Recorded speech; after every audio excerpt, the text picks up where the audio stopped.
महाराज जी के आज के विशेषांक में रक्षा सूत्र परिवार के सभी सदस्यों का हार्दिक स्वागत है। बाबा जी के भक्तों को राम राम। हमें भी इसी बात की ही चिंता है, पर अभी तो उनकी आयु केवल 11 वर्ष है। उन्हें तो गृहस्थ जीवन की जिम्मेदारियों का भान भी नहीं होगा। यही तो मैं कहना चाहती हूँ। जब जिम्मेदारियों का अनुभव होगा तो समझ भी आ जाएगा। क्यों ना एक अच्छी रूपवती कन्या देखकर इसका विवाह करा दें। तुम्हारी बात तो सही है। चलो एक बार बालक लक्ष्मी नारायण से तो पूछ लें। उनसे क्या पूछना है? आपको क्या लगता है? आपने पूछा और आपको सहमति मिलेगी, और अगर नहीं मिली सहमति तो आगे इस नैराश्यपूर्ण जीवन का जिम्मेदार कौन होगा? दुर्गा प्रसाद शर्मा जी निरुत्तर हो गए। जमींदार घराना, जमीन जायदाद, चल अचल संपत्ति आदि की देखरेख की जिम्मेदारी कभी न कभी तो इस बालक पर आनी ही थी।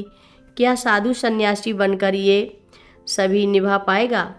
तो क्या विवाह ही एकमात्र विकल्प है अब? हाँ, एक ऐसी कन्या से बालक का विवाह होना चाहिए जो कि रूपवती, गुणवती व विनम्र स्वभाव की हो, जिसके साथ बालक लक्ष्मी नारायण प्रसन्नतापूर्वक गृहस्थ जीवन आरंभ कर सकें, और जिम्मेदारियां आते ही बालक का जीवन स्वतः ही सामान्य हो जाएगा। इस विचार के आते ही दुर्गा प्रसाद जैसे स्वयं स्फूर्त से हो गए। उनका प्रयास रहेगा जितनी जल्दी हो सके बेटा का विवाह करा दिया जाए, ताकि वे अपनी गृहस्थी की जिम्मेदारी उठाते हुए सामान्य सामाजिक जीवन का निर्वाहन कर सकें। अब दुर्गा प्रसाद शर्मा जी अपने मित्रों, हितैषियों व रिश्तेदारों को इस संबंध में जानकारी दे चुके थे कि शीघ्र ही उन्हें अपने पुत्र के लिए एक उपयुक्त पुत्र वधू की तलाश है। इस संबंध में जिसे भी कोई अच्छा रिश्ता जानकारी में हो, शीघ्र सूचित करें। वे व्यक्तिगत रूप से भी इस विषय में पूर्ण सतर्कता व उत्सुकता से जुटे थे। दुर्गा प्रसाद जैसे प्रख्यात देवाचार व विद्वान जमींदार परिवार से संबंध जोड़ने के लिए जैसे रिश्तों की बारिशी आ गई। पिता दुर्गा प्रसाद जी और मौसी माँ बड़े मनोयोग से रिश्तों को जांचते परखते रहते। अब तक कहीं कोई रिश्ता पूरी तरह उनकी कसौटियों पर खरा नहीं उतर रहा था। आगरा जिले के पास ही एक गांव है, बादाम बांस, जिसे प्रकृति ने अपनी सुंदरता से भरपूर नवाजा है।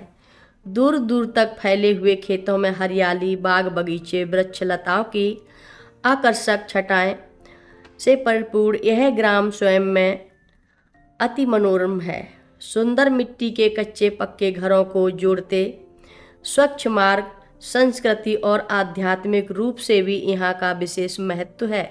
ग्राम में देव के मंदिर, शिवालय और अन्य पूजा स्थल यहाँ की विशेषता है। श्रावण मास के तीज और त्योहारों में लगने वाले मेलों का पर्व तो जैसे यहाँ आसपास के सभी गांव को जोड़कर विशेष उल्लास का वातावरण बना देता है।